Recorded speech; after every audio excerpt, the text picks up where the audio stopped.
Hello and welcome to this review of the Cherry G80-11800 and 11900. They're both very similar except the 800 uses a trackball and the 900 comes with a trackpad, and they use different switches as well.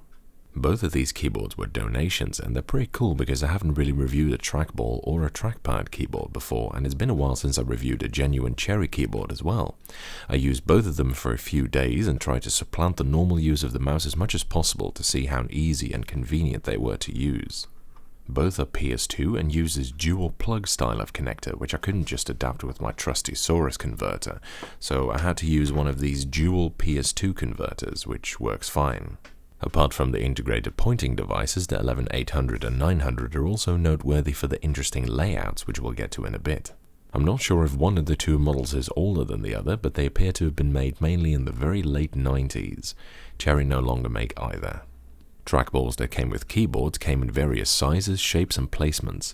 Some models, like the FK7000, put the trackball where the arrow keys normally go and put the arrow keys around it as micro-switch style buttons. The mouse keys themselves, meanwhile, were below and to the left, presumably so that you could operate them with your thumb, which makes sense. Chicone weren't quite so sensible with the layout on their 5581. They completely chopped up the nav cluster, shifted over the numpad and put the trackball to the right of that, and then put the arrow keys on top of the numpad, which is unique to say the least. They also, for some reason, put the mouse buttons all the way to the left, necessitating two-hand usage, and they used a ginormous ball. The Focus FK9200 put it right in the middle of a giant mutated spacebar, and it had the buttons directly below that. The Scorpius 95 seems to have just went fuck you with the arrow keys, which is an awful lot of trust to put in a trackball. And this thing, which appears to have been designed by someone on Reddit, looks on one hand extremely impressive and, as a non-ergo person, also extremely scary. Bottom line, there are a lot of different trackball keyboard designs. The Cherry model puts it in the bottom right, shifting the arrow keys to the left and into the alphanumeric block, and the numpad up and into the nav button / F key cluster. It uses a fairly small ball. Most curiously, they place the mouse buttons not somewhere to the sides of the ball, but above and below it, with L and B to the top and R and B below. I mean, it's not unusable, but I think that having a left mouse button somewhere on the left would have felt more natural.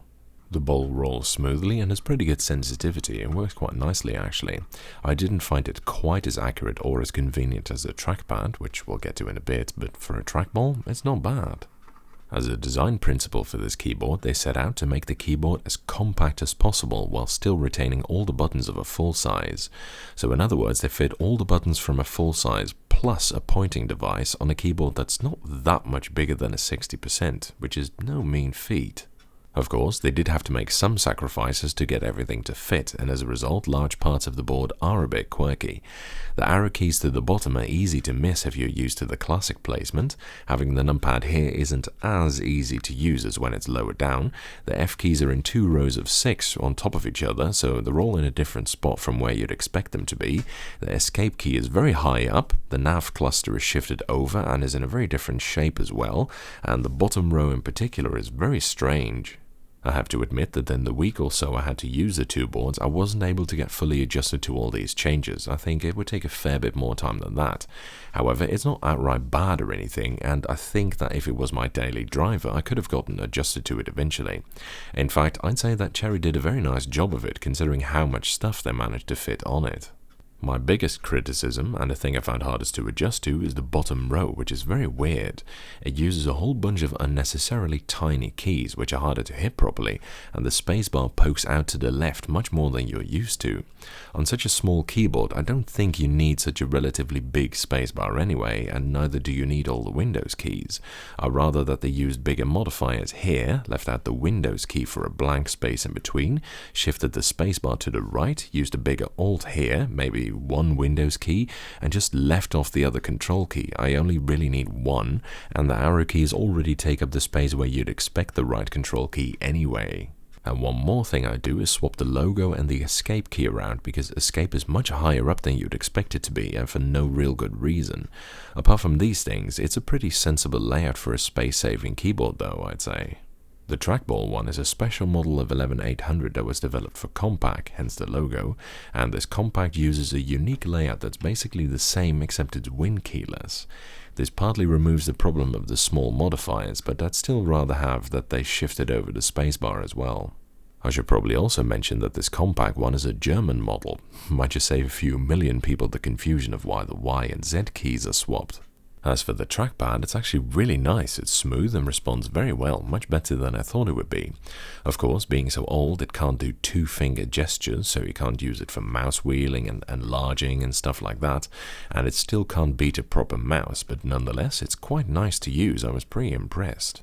Of course, the boards have their weaknesses as well, both used typically for many late 90s Cherry boards, thin PBT keycaps with lasered legends.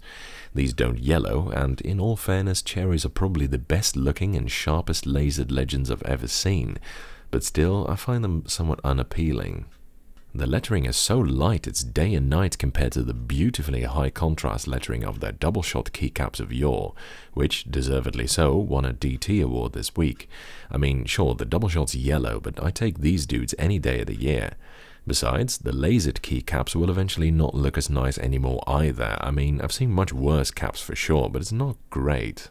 The build quality isn't great either, although unlike other Cherry boards, they do at least have fixing screws.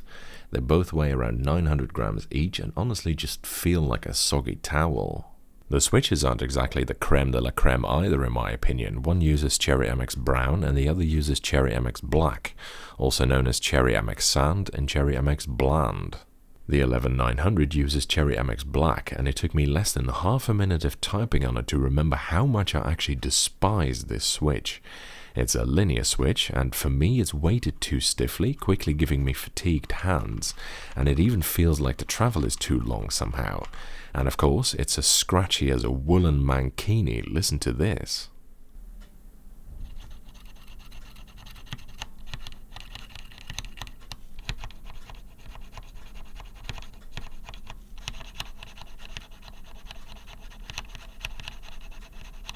And mind you, both of these are new old stock keyboards, not some long abused specimen. This is what it sounded and felt like out of the box.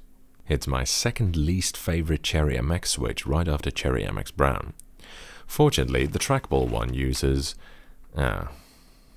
Cherry MX Brown, often nicknamed Cherry MX Sand or Cherry MX Shit on account of the many things this switch has in common with both of these materials, is a light tactile switch with tactility so weak that it's dubious whether it should still qualify for the term, hence why they're often derided as scratchy reds. I was very unkind to this switch in my MX5000 review, and I stand by every single word of it.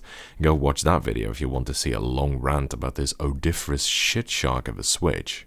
From what I understand, both of these keyboards could only come with these types of switches, so in the switches department they don't get great marks from me.